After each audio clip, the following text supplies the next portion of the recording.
വൈക്കം മുഹമ്മദ് ബഷീറിന്റെ പാത്തുമ്മാന്റെ ആട് എന്ന കൃതിയുടെ ദൃശ്യാവിഷ്കാരമാണ് ഞാൻ ഇന്നിവിടെ അവതരിപ്പിക്കാൻ പോകുന്നത്.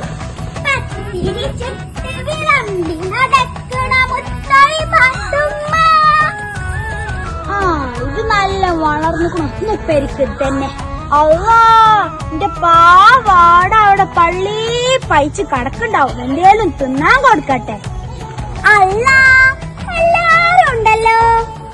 അത് മാർക്ക് ചെയ്താൽ അല്ല, ആരേലും എന്റെ ആടിനൊന്ന് കഞ്ഞാളം കൊടുത്തോ? അന്റെ കഞ്ഞിന്റെ ആളെ എന്റെ ആടി കണ്ണിക്കണ്ട കടലാസും പുസ്തകങ്ങളും ചണ്ടിപ്പണയും മൊത്തം തിന്നു നിർത്തിക്കണം. അപ്പോഴാണോളം കഞ്ഞാളം. മനസ്സിലവിടെ 100 കൂട്ടം പണികളുണ്ട്.